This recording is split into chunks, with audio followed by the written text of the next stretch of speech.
All right, guys, so welcome to week one, HRM230 Club and Resort Management. So we're going to get right into Introduction to Resorts.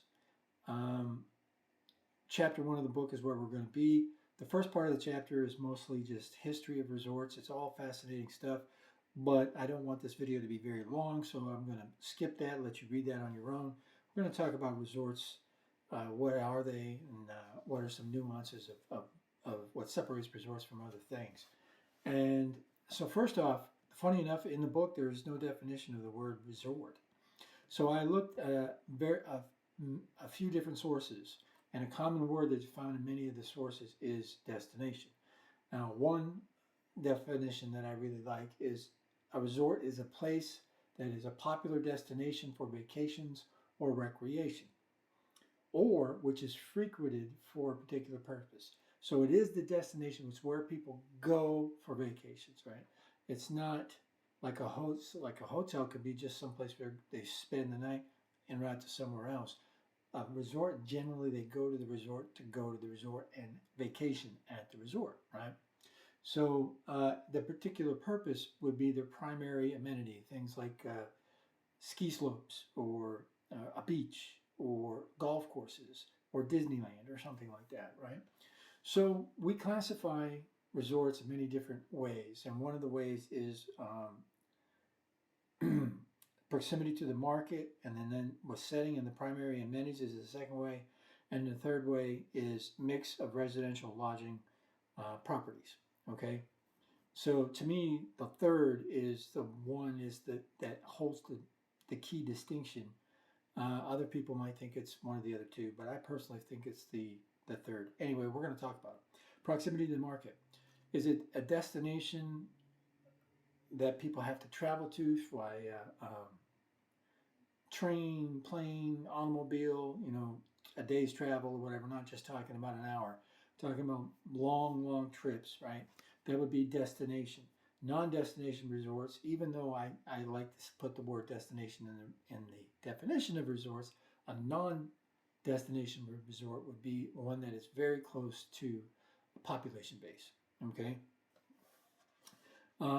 So that's proximity to the market. We also classify it by the proximity to their setting and the primary amenities. Um, well, you've all heard the blank resort, right? The ski resort, the beach resort, the golf resort, the tennis resort, right? Those are the key amenities.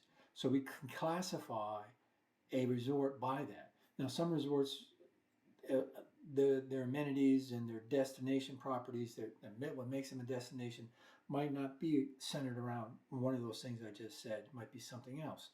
Um, a Disney resort, right? Or a variety of those. But primarily, we can classify a lot of resorts by their primary amenity, right? Again, beach resorts, golf resort, whatever. Okay, mountain resort, ski resort. And then the one that I find the most distinctive from other lodging properties is the residential lodging uh, classifications. Okay, so traditional lodging is people make a reservation, they give money, right, and then they go home, or they give money, they stay, and then they go home, right? They're not buying the room; they're renting it. Okay. Um, there is such a thing as residential properties on a resort where people actually own a property on a resort. They have access to the amenities, they have some kind of membership or whatever, but they own their own property within the resort complex or adjacent to the resort. Sometimes those lines are blurred, right? But they can own their own property. And then there's different levels of that. And there's another short video about the time equity continuum, and I want you to look at that as well. And that explains this better. But anyway, so we have traditional lodging at resorts. At a hotel, that is it, right? But we also have timeshare owners, and we're going to talk a lot about timeshares, right? Condominium hotels, destination clubs, those are all uh, different levels of ownership or residential property within a resort. All right. So traditional lodging, like I said, would be like a hotel. Timeshares, vacation ownership. That is where people pay to own a piece of a property. The piece being time, really. So timeshares, you're buying into the property. The difference between traditional well, and timeshare, you might just say, well, you're just paying the fees the same way. No, you actually own it. All right. This is something that has value. All right. My $200 I spend per night at a resort or a hotel has no value other than it gets me to the resort.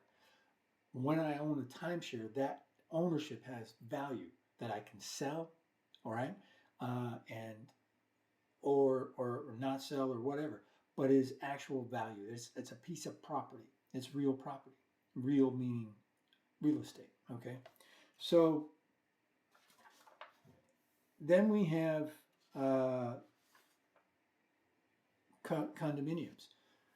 Now, I worked at a resort in Florida where it was kind of weird. Well, it wasn't weird. I guess it was very common. But for me, for the first time, my first experience with a resort, I thought it was kind of odd. But what they had was they had wings or buildings that were more your traditional hotel rooms, and then they had entire buildings that were more condominium type rooms. Now, half of those condominiums were still traditional lodging in the fact that people came, spent a night, and then left or spent a week or whatever. But a vast majority of those condominiums were true condominiums. People bought them. So you're buying your little home, apartment type home, on somebody else's property, right? You don't own the land, you're not independent. Now, inside is all you. You can decorate, you do whatever you want. But as far as the upkeep and different other fees and different things like that, that is all part of the resort, right? So it's like a regular condominium. So there are many resorts that will have at least a few condominiums on property. Okay, destination clubs. Destination clubs are a little bit different. People pay a large fee, and it is like an ownership kind of thing, sort of like a timeshare, but different from a timeshare. Timeshares, you generally are buying a property. It's like this unit 12A at 12 Jones Street, whatever. That is what you own, but you only own a portion of it as far as time goes. All right, but it is still of that property. Okay, destination club is you're making a big payment with the option of being able to put reservations in many different locations within the property, or some destination clubs will have several different properties, so you could one year you can vacation over here, and next year you can vacation over there, but you still have ownership of that membership, right? So those are destination clubs. All right, and then there's also standalone homes and things like that. Okay, so second home developments, that's where people actually own homes, developments on the resorts. So that we have that as well. Then we have multi-use communities, which will have the entire spectrum of them, right? So you might have, and I feel that most resorts will have at least some multi-use. So they'll have some resident condominiums, they'll have some timeshares, they'll have some um, traditional lodging and things of that nature. So that's what makes resorts, from my mind, kind of exciting because there's so many different options. Uh, it's not just a normal hotel or motel or whatever. It's the management of a resort goes beyond what you would have to do at a hotel. It's more like property management for a um, apartment complex or something like that. So anyway, let's move forward. So that's basically all the things I wanted to talk to you about. I'm going to have a couple short videos. I already have one made. It's on the time equity continuum. I did touch on it here, but you'll have more detail on that. And then there'll be one about who owns these kind of properties. Okay, so make sure that you have read the schedule for this week and that you do all the things we have to do. This first week, there's a lot to do. We have to do the EV. There's a syllabus quiz. There's also an assignment. and then there is one discussion. Following weeks, there'll be two discussions, and that's because of the project, which you'll find out about here very shortly. Okay? Have a good week.